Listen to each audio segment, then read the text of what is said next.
성경을 통해 말씀하시는 하나님의 말씀을 믿고 기도하고 전도하고 봉사하고 친교하고 교육하고 예배하는 삶을 살아갈 때 내 삶 가운데, 우리 가정 가운데, 직장과 사업장 가운데, 우리 새로운 교회 가운데, 세계 열방 가운데 기적의 역사가 나타날 것이다. 여러분 믿으십니까? 아멘, 아멘. 하나님의 나라가, 하나님의 통치함이 임할 때에 임하시는 줄 믿으시기 바랍니다. 나라에는 왕이 있습니다. 그리고 백성들이 있죠. 하나님의 백성들이 하나님의 명령을 따라 하나님의 통치를 받으며 살아간다면 그 땅은 바로 하나님의 나라가 될 것입니다. 그렇기 때문에 하나님이 통치하시기 때문에 기적과 같은 놀라운 일들, 광야를 살아가도 40년 동안 메추라기와 만나로 먹이신 것처럼 광야를 걸어가도 정말 땅에 바위를 터치사 물을 솟아오르게 하신 것처럼 우리의 나그네 인생길 가운데 하나님의 통치를 받을 때에 은혜의 역사가 나타나는 줄 믿으시길 주님의 이름으로 축원합니다.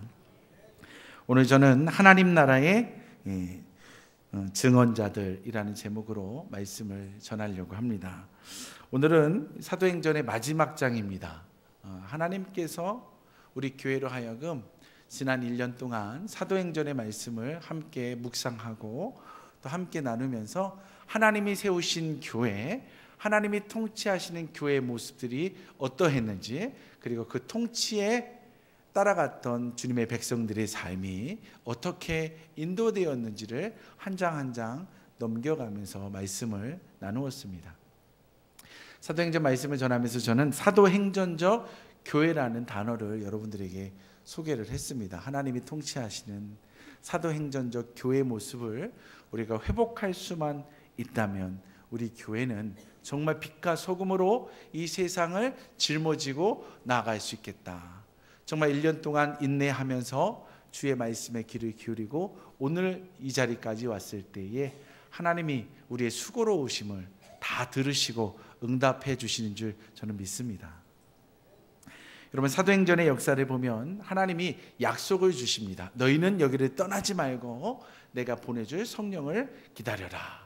약속의 말씀을 들은 주의 백성들이, 예수님의 제자들과 예수님을 따르는 성도들이 정말 예수님 승천하신 후에 열흘 동안 그 자리를 지키며 예루살렘에서 열심히 기도하고 나아갔을 때에 성령이 임하게 되었습니다. 오순절 마가의 다락방에 성령이 임하게 되었고, 성령의 역사는 하나님이 세우신 제자인 베드로를 통하여 말씀을 선포케 하셨습니다. 그리고 3,000명, 5,000명이 주께로 돌아오게 됩니다. 너도 나도 할 것 없이 사람들이 그동안 가지고 있던 자신의 소유, 내 재산, 내 명예, 내 권력, 이런 것들을 성전에 가지고 나와서 이것은 이제 나 혼자만을 위해서 사용하는 것이 아니라 주의 나라를 위해서, 하나님의 나라를 위해서 함께 나눠 쓰길 원합니다. 가난한 자들이 있다면 가난한 자들을 도와주고, 고아와 과부들이 있다면 그들을 돌봐주기를 원합니다. 선교하는 일이 있다면 선교하는 일에 내 물질을, 내 힘을 사용하길 원합니다. 이런 가운데 정말 하나님의 역사, 모든 것을 함께 나누고 말씀에 떡을 떼고 함께 살아가는 천국과 같은 모습이 등장하게 됩니다. 그런 가운데 예루살렘으로, 그리고 온 유대로, 사마리아와 땅끝까지 복음의 메시지를 증거하는 성령의 역사, 성령에 이끌어 가시는 여러 가지 이야기들이 사도행전에 기록되어져 있습니다. 그 중심에 어떤 사람이 서 있었냐면 사도 바울이 있었습니다. 사도 바울이 오늘 로마에 당도하기까지 열심을 다해 1차, 2차, 3차 전도여행, 그리고 예루살렘에서 또 감옥에 갇혀서 또 배를 타고 풍랑을 만나 죽을 고비를 넘기면서 그는 로마까지 오게 됩니다. 여러분, 그 험난한 인생길 가운데 하나님의 나라를 경험했다면 그에게는 정말 형통한 길만 있을 줄 알았는데 예수 믿으면 복 받고, 예수 믿으면 고침 받고, 예수 믿으면 부자 됩니다. 정말 그런 줄만 알았는데 사도 바울의 인생을 보니까 절대로 그렇지가 않았다는 거예요. 그에게는 고난밖에 없었어요. 그에게는요, 아픔밖에 없었어요. 그에게는 늘 이렇게 결박당하는 인생밖에 없었습니다. 생명을 위협당하여서 매를 맞고, 생명을 위협당하면서 감옥에 갇히고, 생명의 위협을 당하면서 정말 배가 파손되는 그런 일을 경험했음에도 불구하고 사도 바울은 결코 복음 전하는 일을 포기하지 않았습니다. 왜 그가 복음 전하는 일을, 하나님 나라를 선포하는 일을 멈추지 않았을까요? 왜 멈추지 않았을까요? 그에게 어마어마한 험난한 인생이 있었음에도 불구하고 그는 복음 전하는 일을 왜 멈추지 않았을까요? 다른 것이 아니라 그가 하나님의 나라를 경험했기 때문에 그렇습니다. 할렐루야. 우리 옆에 있는 분들 인사해 볼까요? 하나님의 나라를 경험하셨습니까? 네? 여러분, 하나님의 나라를 경험하는 거, 이게 얼마나 중요한지 몰라요. 얼마나 중요한지 몰라요. 경험하면요, 절대로 빼앗기지 않습니다. 절대로 빼앗기지 않아요. 하나님의 나라를 경험했을 때 절대로 빼앗기지 않습니다. 사도 바울이 우리 사도행전 28장 23절에 이렇게 고백합니다. 바울이 아침부터 저녁까지 강론하여 하나님의 나라를 증언하고. 어떻게 표현했다고요? 증언하고. 증언했다라는 것은 내가 목격한 것을, 내가 경험한 것을 지금 사람들 앞에서 전달해 주는, 증언하는 삶을 살아가고 있다라는 거예요. 본 사람하고 보지 않은 사람은 전혀 다릅니다. 보지 못한 사람이 무언가를 얘기할 때 너 그거 봤어? 너 그거 참말이야? 라고 하면 꼬리를 싹 내립니다. 본 사람은요, 너 그거 봤어? 너 그거 경험했어? 나 그거 봤어. 나 그거 경험했어. 라고 하면서 끝까지 증언합니다. 이것이 본 사람과 보지 않은 사람의 차이점입니다. 여러분이 하나님의 나라를 경험했다면 하나님의 나라를 담대하게 증언할 수 있는 증언자들 되기를 주님의 이름으로 축원합니다. 제가 어린 시절에 어머니의 손에 이끌려서 서울 어린이 대공원에 간 적이 있습니다. 요즘에는 뭐 에버랜드, 롯데월드, 뭐 서울랜드, 뭐 여러 가지가 있지만 제가 어렸을 때는요, 창경궁 옆에 있는 어린이 대공원이 최고였습니다. 네, 거기가 최고였는데 거기 갔을 때 코끼리 한 마리를 봤어요. 얼마나 충격적이었는지 몰라요. 어린 시절에 저희 집에 4개의 다리가 있는 테레비가 있었습니다. 그 테레비를 보려면 문짝을 쫙 열어야 됐어요. 기억나시죠? 화면이 칼라가 아니라 시커먼 흑백 테레비였어요. 그때의 그 미국에서 나오는 그런 만화 프로그램을 보면 코끼리가 등장합니다. 그 흑백 테레비를 통해서 시골의 아이들도 코끼리를 봤지만 진짜 눈을 가지고 코끼리를 본 사람은 적었어요. 제가 어머니의 손에 이끌려서 이모 집에 갔다가 그 어린이 대공원에서 코끼리를 보고 딱 왔는데 신기한 거예요. 코끼리가 이만하게 생겼는데 털이 복실복실한 거예요. 뭐가 있다고요? 털이 복실복실 있는 거예요. 이상하다. 흑백 텔레비에서는 한 번도 보지 못한 코끼리의 털이 실제로 보니까 털이 있는 거예요. 그래서 제가 서울에 갔다 와서 애들을 불러다 놓고 얘기했어요. 야! 우리가 텔레비를 볼 때는 코끼리가 털이 없었는데 서울에서 내가 가서 보고 왔더니 코끼리가 털이 있더라 라고 했더니요, 애들이 웃기지 말라고, 거짓말하지 말라고 막 그러는 거예요. 제가 학교 다닐 때 공부를 잘해서 1등을 했거나 아니면 힘이 세가지고 대장 노릇을 했으면 제 말이 확 통했을 텐데 제가 그렇게 공부를 잘하지 못했어요. 힘도 별로 없었어요. 근데 공부 잘하고 힘센 애가 갑자기 나오더니 야 김규환 거짓말하지 마. 너 텔레비도 안 보냐? 텔레비 아무리 뚫어지게 봐도 털 없더라. 너 나랑 한번 내기할까? 그러니까요, 애들이 다 공부 잘하고 힘센 애한테 다 달라붙는 거예요. 나는 뭐가 되는 거예요? 바보가 되는 거예요. 멍청이처럼, 거짓말하는 아이처럼 느껴지는 거예요. 그때 아이들하고 이제 내기를 하면, 너 한번 나하고 내기 한번 해볼까? 내 말이 맞는지 네 말이 맞는지 한번 내기 한번 해볼까? 너 얼마 걸고 나하고 내기할래? 돈을 걸기 시작하니까요, 그 주변에 있던 애들이 슬금슬금 꼬리를 빼기 시작합니다. 나 진짜로 봤다니까. 증거 있어? 증거 있어? 증거 있지. 보여줄까? 이러면 애들이요 쫙 잠잠해집니다. 내가 코끼리 앞에서 사진 찍어놓은 거 한번 보여줄게. 그러면요 애들이 꼬리를 다 내립니다. 왜?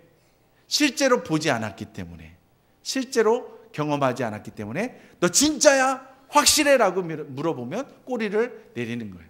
근데 진짜로 봤어, 증거도 있어 라고 하면 당당하게 끝까지 증언할 수가 있는 거예요. 사도 바울은요, 매를 맞는 순간에도, 감옥에 갇히는 순간에도, 풍랑을 만나는 순간에도 하나님이 자신을 보호하고 있음을 늘 경험했습니다. 할렐루야. 하나님의 백성들이, 하나님의 교회가 하나님의 통치를 받아가면서 부흥 성장하는 것을 그는 늘 목격했습니다.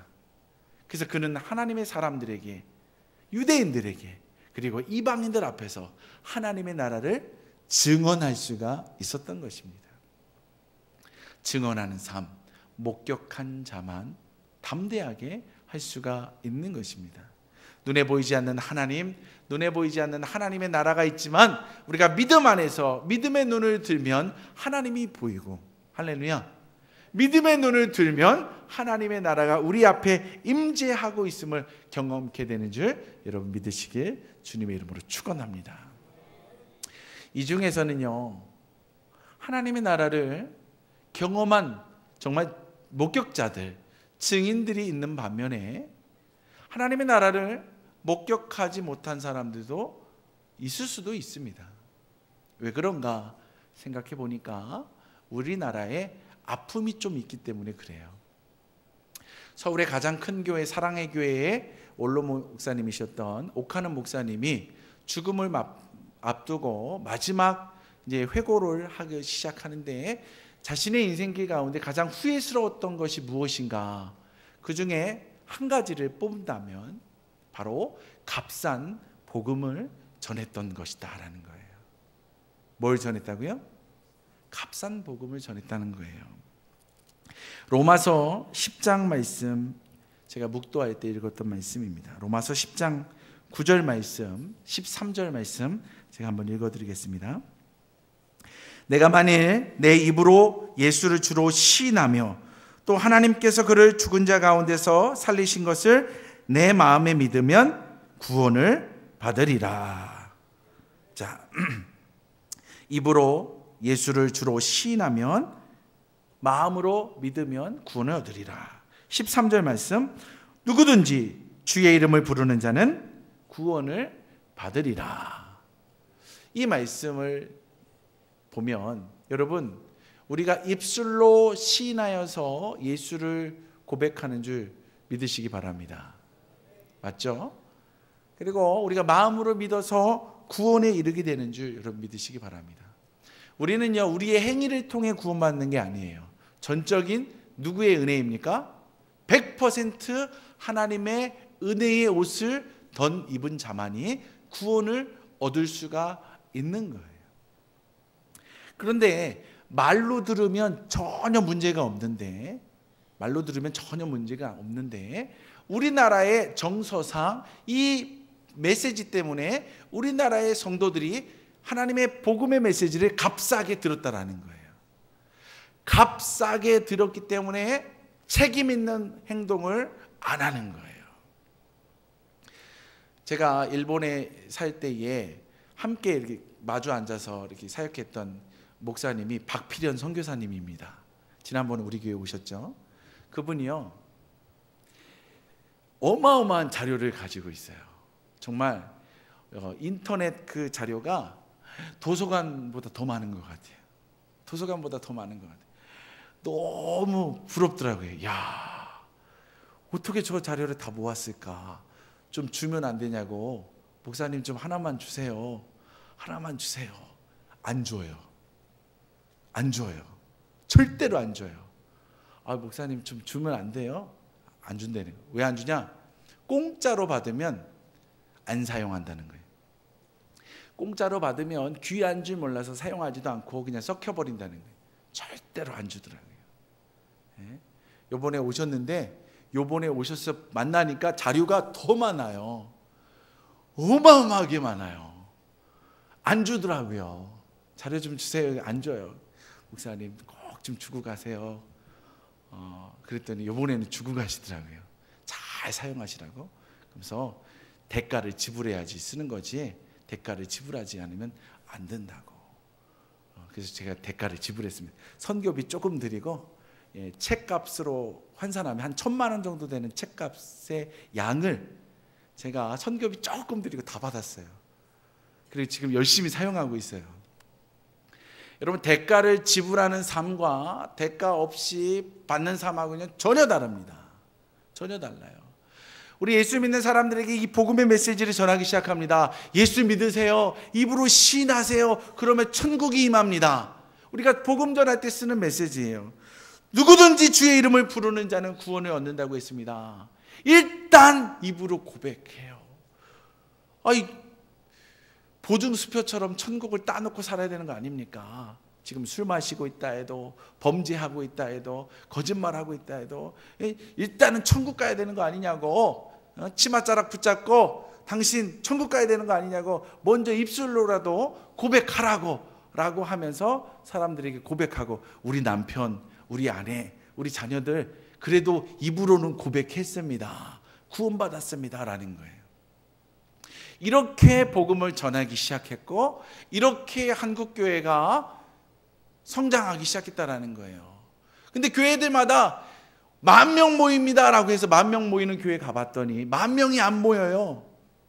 3,000명 정도 모여요. 1,000명 모입니다 라고 해서 1,000명 모이는 교회 가보면 한 500명밖에 안 모여요. 그럼 나머지는 다 누구냐? 입술로 고백을 해가지고 세례도 받고 교회도 오고 있는데, 잠시 잠깐 다 방학 중인 거예요. 그때는 입술로 고백했는데 지금 고백을 안 하는 거예요. 방학해서 다 없어져 버린 거예요. 천국을 본 사람들이니까 천국을 보지 못한 사람입니까? 천국을 보지 못한 사람입니다. 그냥 지옥 갈 수 있으니까 입술로 고백해라는 거예요. 여러분, 세례 요한이 요단강가에서 회개하라, 천국이 가까웠느니라 라고 복음의 메시지를 증거합니다. 그때에 수많은 바리새인들이 요단강가로 몰려와서 세례 요한에게 세례를 받으려고 합니다. 그때 세례 요한이 외칩니다. 독사의 자식들아, 외식하는 자들아, 임박한 진노를 면하려고 너희가 세례받고 구원받았다라고 하려고 하느냐.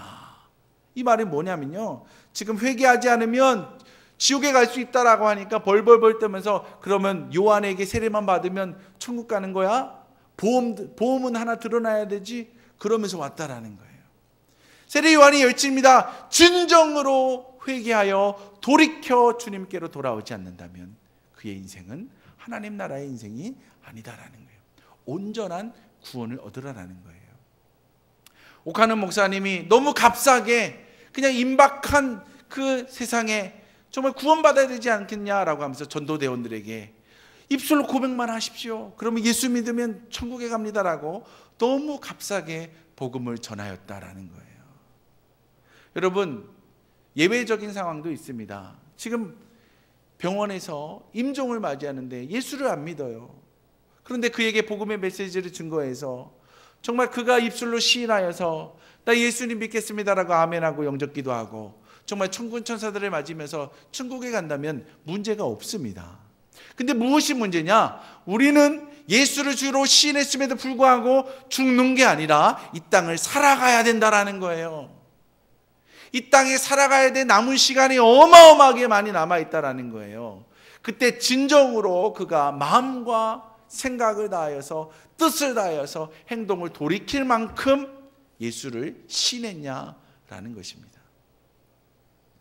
오늘 로마서 10장 9절의 말씀, 내가 만일 내 입으로 예수를 주로 시인하며, 여기 나오는 시인하며라는 말을 헬라어로 찾아보면 호몰로케오라는 말이 나옵니다. 한번 따라해 볼까요?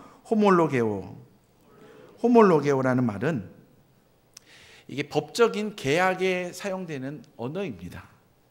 의미를 살펴보면 계약에 근거한 법률적 관계 확립에 필요한 공개적인 서약을 의미한다.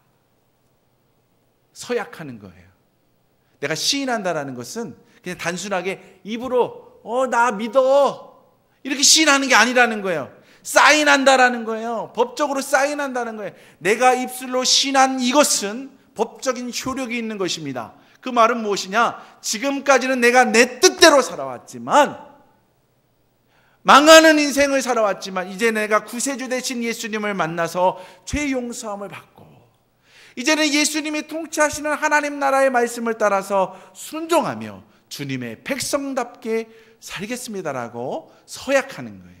계약하는 거예요. 이것이 바로 입술로 시인한다라는 의미입니다. 오늘날 정말 우리들이 예수를 주로 시인하고 살아간다면, 여러분들이 가정에서, 직장에서, 사회 속에서 살아갈 때 여러분의 모습 속에 예수의 향기가 발할 것입니다. 저 사람의 모습을 봐봐. 저 사람 천국 아니야? 저 사람의 가족을 봐봐. 천국 아니야? 저 사람이 통치하시는 기업을 봐봐. 저 회사를 봐봐. 나도 저 회사 다니고 싶어. 천국 같은 곳 아니야? 저분이 장로님이래. 저분이 권사님이래. 저분이 집사야. 아, 역시 다르구나. 이러한 시대가 존재해야 된다는 거예요. 오늘날 우리의 시대는 어떻습니까? 예수쟁이들은 입만 살았어. 말은 기가 막히게 하는데 행동은 거시게 해. 행동은 아니라는 거예요. 왜 그랬느냐? 값싼 복음을 증거했기 때문에 그런 거예요. 지금이라도 우리는 값싼 복음을 듣는 것이 아니라 십자가에서 죽기까지 죄값을 지불하셨던 예수님, 책임지시는 아버지 하나님의 그 사랑에 우리가 들어가야 되는 거예요. 하나님께서 말씀하시잖아요. 네가 구원받은 백성이라면, 네가 나의 제자라면 너의 십자가를 짊어지고, 너의 십자가를 짊어지고, 예수 믿는 사람을 향하여 핍박이 온다 할지라도, 예수 믿는 사람에게 핍박을 가하고 죽음의 위협을 가하고 손해보는 일이 있다 할지라도, 그럼에도 불구하고 너의 십자가를 지고 천국 백성으로서 하나님을 경험한 자로서 나아가라라는 것입니다. 할렐루야. 여러분, 하나님을 인정하며 하나님을 신하며 하나님의 나라를 증언하는 사람의 삶은 어떨까요? 할렐루야. 주님이 책임지는 인생입니다. 사도 바울에게 말씀하시죠. 너는 이방인과 임금들과 내 백성들에게 복음을 전한 나의 택한 그릇이다. 예루살렘에 끌려갔을 때 뭐라고 합니까? 바울아, 걱정하지 말아라. 네가 로마에 가서 황제 가이사 앞에서 복음을 전할 때까지 너는 안전하리라. 할렐루야. 풍랑을 만난 배가 좌초되었음에도 불구하고 그의 생명에는 안전하잖아요. 주의 약속하신 말씀이 그를 지키는 거예요. 뱀에 물렸어요. 네가 복음을 전하여 로마의 황제 앞에 서기까지 너는 안전하리라. 뱀에 물렸는데도 끄떡없어요. 여러분, 지금 사도 바울은 하나님 나라의 증언자로 서 있지만 그의 현재의 신분 상황은 지금 죄수입니다. 심판을 받기 위해, 재판을 받기 위해 죄수의 몸으로 지금 로마에 당도했다라는 거예요. 근데 로마에 당도한 그 바울의 모습을 보면요, 죄수가 아닌 것 같아요. 복음에 붙잡혀서 하나님 나라를 증언할 때에 하나님이 모든 외부적인 환경까지 다 열어주신 줄 믿으시기 바랍니다. 죄수는요, 감옥 안에 들어가 있어야 합니다. 근데 사도 바울을 보니까 감옥 안에 지금 없어요. 그럼 어디서 살고 있느냐? 사도행전 28장 30절 말씀에 보니까 바울이 온 이태를, 그러니까 2년 동안 자기 셋집에 머물면서 자기의 오는 사람을 다 영접하고, 2년 동안 어느 집에 살고 있어요? 셋집. 세 개의 집일까요? 아니에요. 셋집이 뭐죠? 셋방살이 하고 있다라는 거예요. 셋집. 월세를 지불하면서 살고 있다라는 거예요. 그런데 그 월세집 앞에 누가 서 있느냐? 누가 서 있느냐? 네, 16절 말씀에 보니까, 28장 16절 말씀에 보니까 우리가 로마에 들어가니 바울에게는 자기를 지키는 한 군인과 함께 따로 있게 허락하더라. 누가 지키고 있는 거예요? 군인이 지키고 있는 거예요. 여러분, 사도 바울을 죽이려고 한 사람이 얼마나 많습니까? 예루살렘의 대제사장들과 많은 종교 지도자들과, 그리고 나는 40일 동안 금식하면서까지 바울이 죽기까지 먹지도 않고 마시지도 않겠습니다라는 결사대원들이 있지 않았습니까? 그래서 바울이 예루살렘에 오기만 위해서 얼마나 많은 지도자들이 로마의 총독에게 로비 활동을 했습니까? 그러한 안전이 보장되지 않는 그 순간 하나님께서는 바울을 셋방살이하는 집에 머물게 하면서 사람들과 만나게 하였고, 또한 군인으로 하여금 보디가드처럼 지키게 함으로 그의 안전을 지켜주시는 일까지 허락해 주셨다라는 거예요. 뿐만 아니에요. 복음에 사로잡혀서 하나님의 나라를 증언하면요, 하나님이 쫙 역사하시는데, 여러분, 내 집에서 이야기하는 거하고 남의 집에 가서 얘기하는 거하고 어느 곳에서 이야기할 때 더 자신감이 충만합니까? 네 집에서. 야구 경기로 비유해 보면, 내가 늘 연습하는 홈구장에서 야구하는 게 편합니까? 아니면 다른 지역으로 원정 경기 가서 경기하는 게 편합니까? 내 집에서, 내가 연습하는 홈구장에서, 내가 밟은 땅에서, 내가 늘 사랑하는 그 관객들의 지지를 받아가면서, 그들의 응원 소리를 받아가면서, 내가 늘 슬라이드 하는 그곳에서, 내가 빠떼를 후들렸던 그곳에서 야구하는 게 훨씬 좋지 않습니까? 그래서 원정 경기 가는 것보다 홈구장에서 경기하는 게 훨씬 유리하다라는 거예요. 우리나라가 월드컵 역사상 우리나라에서 월드컵 개최했을 때에 몇 위까지 올라갔습니까? 몇 위? 4위. 기적 아닙니까? 이게 어떻게 가능합니까? 내 홈구장에서 했기 때문에 그래요. 내가 연습한 곳에서 내 동포들과 더불어서 열기를 가지고 나아가니까 이길 수가 있는 거 아닙니까? 사도 바울이 지금 로마에 들어왔는데 자기 새방에 있는데 사람들이 몰려오는 거예요. 나는 죄수의 신분으로 밖에 나갈 수 없습니다 라고 하니까 유대의 종교 지도자들이 사도 바울을 찾아오는 거예요. 헬라의 종교 지도자들이 찾아오는 거예요. 정치적으로 경제적으로 영향력 있는 사람들이 사도 바울을 찾아오는 거예요. 여러분, 같이 배를 타고 갔던 군인들은 어땠을까요? 군인들도 찾아오겠죠. 죄수들도 찾아오겠죠. 또 누구들 찾아옵니까? 사도 바울이 개척했던 교회의 지도자들이 보고하려고, 또 영적인 떡을 달라고, 말씀의 떡을 가르쳐 주옵소서라고 하면서 가르침을 받고자 그 새방에 계속 찾아오는 거예요. 얼마나 많은 사람들이 찾아오는지, 성경은 말하기를 아침부터 저녁까지 강론하매 하나님의 나라를 증언하고 모세의 율법과 선지자의 말을 가지고 예수에 대하여 권하더라. 할렐루야.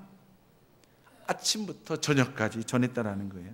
31절 말씀해 보니까 하나님의 나라를 전파하며 주 예수 그리스도에 관한 모든 것을 담대하게 거침없이 가르치더라. 할렐루야. 하나님 나라를 위한 예수 그리스도를 거침없이 증거했다라는 거예요. 로마에서 죄수의 신분으로 2년 동안 지내고 있는데 하나님이 축복하시고 하나님이 복음 전하는 거에 기뻐하시니까 보드가드 세워주시고 감옥이 아닌 새방에서 누구든지 올 수 있는 그곳에서 정말 홈그라운드에서, 내 집에서 홈그라운드에서 안전한 곳에서 마음껏 하나님의 나라를 선포하고 예수 그리스도를 전했다라는 것입니다. 할렐루야. 사도 바울의 이야기에는요, 항상 하나님의 나라와 예수 그리스도가 짝꿍으로 등장합니다. 짝꿍으로 등장해요. 여러분, 우리가 영생의 삶을 얻어서 살아가는 나라를 무슨 나라라고 합니까? 하나님의 나라. 유대인들은요, 누구든지 하나님의 나라에 들어갈 수 있다고 했습니다. 율법을 지키기만 한다면 하나님의 나라에 들어갈 수 있다라는 거예요. 그러나 율법은 우리에게 무엇을 가르쳐 주느냐? 너가 율법을 다 지킬 수 없는 죄인이다라는 것을 가르쳐 주는 게 율법이라는 거예요. 유대인들, 당신들이 아무리 율법을 잘 지킨다 할지라도 당신들도 하나님 나라에 들어갈 수 없는 죄인이다라는 것을 깨닫게 해주는 게 율법이다라는 거예요. 그래서 하나님의 나라와 예수 그리스도를 증거하면서, 그러나 우리가 죄악으로 말미암아 죄인됨으로 말미암아 하나님의 나라를 들어갈 수는 없지만 예수를 믿는다면, 예수의 십자가의 대속의 사건 때문에, 예수의 부활하심 때문에 우리는 그 은혜로 말미암아, 그 값진 희생으로 말미암아, 그 은총으로 말미암아 우리는 구원을 얻어 하나님 나라의 백성이 될 수 있다라는 것입니다. 할렐루야. 그래서 사도 바울은 항상 하나님의 나라와 예수 그리스도를 항상 같이 증거하고 있는 모습을 봅니다. 그러면서 그가 그를 찾아왔던 유대인들, 헬라인들, 그리고 많은 예수님의 제자들을 바라보면서 그가 행했던 태도가 있습니다. 어떤 태도를 가지고 복음의 메시지를 전했느냐? 고린도전서 9장 19절부터 23절 말씀 한번 같이 보길 원합니다.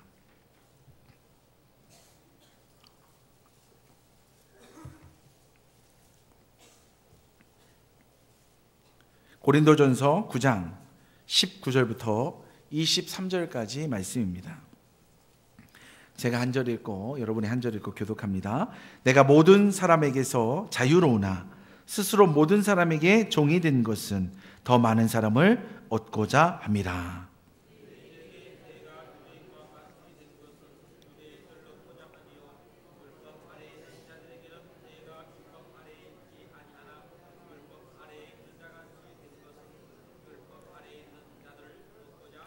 율법 없는 자들에게는 내가 하나님께서는 율법 없는 자가 아니요 도리어 그리스도의 율법 아래 있는 자이나 율법 없는 자와 같이 된 것은 율법 없는 자들을 얻고자 함이라.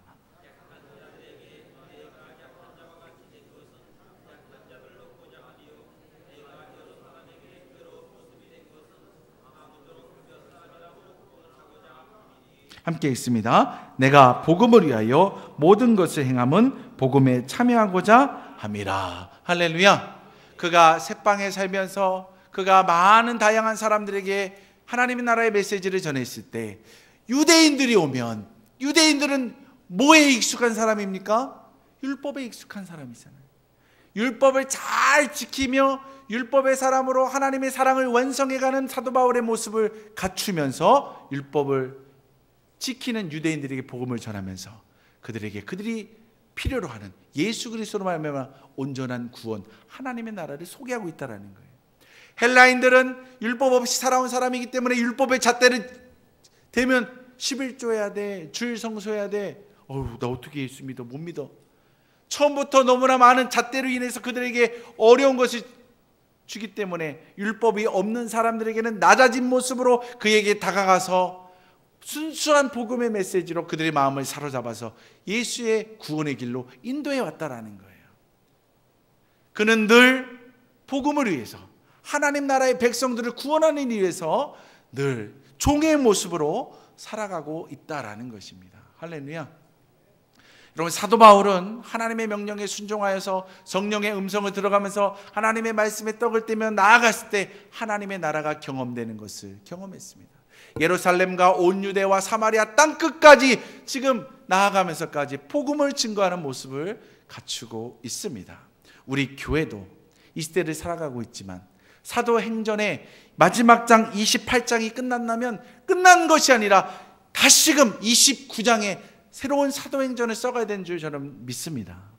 저와 여러분들이 사도행전의 29장을 써내려가야 합니다. 예루살렘은 어디입니까? 온 유대는 어디입니까? 사마리아는 어디입니까? 우리가 복음을 전해야 될 땅끝은 어디입니까? 교회는 사도행전적 교회의 모습을 갖췄다면 교회는 어떤 모습으로 이 땅에서 살아가야 합니까? 우리는 질문을 던질 필요가 있습니다. 교회는 예배하는 곳입니다. 교회는 교육하는 곳입니다. 교회는요, 병원과 같기 때문에 치료받는 곳이에요. 병원은 훈련소와 같은 곳이라 그리스도의 군사들을 훈련하는 곳입니다. 그러나 교회는 머물러 있는 곳이 아닙니다. 학교는요, 끝나면 집에 가야 되는 거예요. 병원은요, 치료 다 받았으면 집으로 가야 되는 거예요. 직장으로 돌아가야 되는 거예요. 훈련소 끝났으면 자신이 싸워야 될 곳으로 나아가야 되는 거예요. 할렐루야. 오늘날 교회가 땅끝을 향하여 나가야 될 줄 믿으시기 바랍니다. 오늘날 교회들은요, 자꾸 교회 안에 머물기를 원합니다. 이것이 문제입니다. 복음을 전파하라고 했는데 복음을 믿는 자들끼리 전파하면서 여기가 좋사오니 여기서 살겠나이다. 사람들은 이제 밖으로 가지 않습니다. 왜 안 갑니까? 저 사람은 천주교인입니다. 저 사람은 불교 신자입니다. 저 사람은 다른 종교가 있습니다. 전할 사람이 없습니다. 전하다 보면 핍박을 당합니다. 여러분, 전해야지 핍박을 당하는 거예요. 핍박을 당해야지 내가 하나님의 자녀라는 것을 경험하게 되는 거예요. 우리는 너무 안주하면서 안에만 머물러 있었습니다. 여러분, 안에 머물러 있으니까 어떻죠? 우리끼리 이 안에서 지내다 보니까 어떻죠? 이 교회 안에 머무르는 시간이 점점 길어지다 보면 불편한 일들이 생겨납니다. 아이고, 불편하다. 이것도 불편하네. 저것도 불편하네. 교회 안에 성도들이 머물면 머물수록 이 교회 안에는요, 불편한 것들만 자꾸 보입니다. 그래서 교회들은 새롭게 건축을 할 때에 교회를 호텔처럼 짓습니다. 왜? 머물러 있는 성도들이 편안해야 되니까. 편안하게 예배드리고 편안하게 교제하고 편안하게 밥 먹고 화장실이 편해야지 교회로 오지. 호텔 같은 화장실 시설. 교회에 피땀 흘려 하나님 앞에 드린 이 예물들이 호텔 같은 교회를 짓느냐고 다 허비되고 있는 거예요. 주님은 가슴을 치면서 얘기합니다. 주의 은혜의 강물이 세상으로 흘러가게 해라. 예루살렘과 온 유대와 사마리아 땅끝 같은 세상으로 흘러가게 해라. 세상에서 성도들이 빛과 소금으로 살아가게 해라. 세상에서 주의 말씀을 증거하게 해라. 세상에서 나는 하나님의 나라를 증거하는 그리스도인입니다라고 증거하며 살게 하라. 주님의 마음입니다. 우리가 가야 될 그 땅끝을 향하여 우리는 결단할 때가 되었습니다. 교회 안에 머물러 있었다면 교회 안에서 이제는 무장하고 교육받고 또 하나님 앞에서 회복되었으면 세상을 향해 나아가야 합니다. 할렐루야. 나아가다 보면 하나님의 통치가 임하고 하나님이 지원해 주시는 은혜가 임하는 거예요. 선교사들을 볼 때마다 저는 너무나 은혜가 되고 너무나 많은 도전을 받습니다. 한국에 나와서 안식년을 마치고 돌아가야 되는데 몸이 너무 연약한 거예요. 목사님이 몸이 안 좋거나 사모님이 몸이 안 좋아요. 그냥 여기서 치료받고 회복 다 된 후에 갔으면 좋겠어요. 근데 아픈 몸을 이끌고 다시 선교지를 가는 거예요. 왜 가십니까? 여기서 치료받고 가시죠. 거기가 내 사역지입니다. 거기가 내 나라입니다. 하나님의 나라가 임하는 곳입니다. 그곳에 나를 필요로 하는 성도들이 있습니다. 여러분, 이 땅에 있는 모든 것들에 얽매여 사는 것이 아니라 하나님 우선적으로 살아가는 거예요. 그들에게는 눈에 보이는 이 물질이 전부가 아니라 눈에 보이지는 않는 하나님의 나라가 눈앞에 펼쳐져 있기 때문에 과감없이 그들은 결단하고 주님의 나라를 향하여 걸어갈 수 있는 것입니다. 저와 여러분들이 지금 영적으로 깨어날 때입니다. 영적으로 깨어나서 사도행전적 교회의 그 모습을 꿈꾸면서 성령의 음성을 들어가며 세상을 향하여 우리 발걸음을 떼야 합니다. 은혜를 받았으면 가정으로 돌아가야 합니다. 은혜를 받았으면 직장으로 돌아가야 합니다. 은혜를 받았으면 교육하는 현장으로, 삶의 현장으로 가서 나는 예수 믿는 사람입니다. 입술만 정말 나팔나팔하는 그런 성도가 아니라 입이 열렸다면 행함으로 그리스도의 향기를 바라는 나는 하나님의 그리스도의 사명자입니다. 하나님의 성도입니다라고 이야기할 수 있는 거룩한 성도에게를 향하여 발걸음을 옮길 수 있는 저와 여러분 되기를 주님의 이름으로 축원합니다. 할렐루야. 그 길을 걸어간다면 우리 교회는 21세기에 아무리 세상이 악하고 더럽고 교회가 부흥이 안 된다 할지라도 우리 교회는 부흥할 수밖에 없고 하나님의 눈동자가 하나님의 마음이 머물 수밖에 없는 교회로 거듭 성숙해 갈 줄 믿습니다.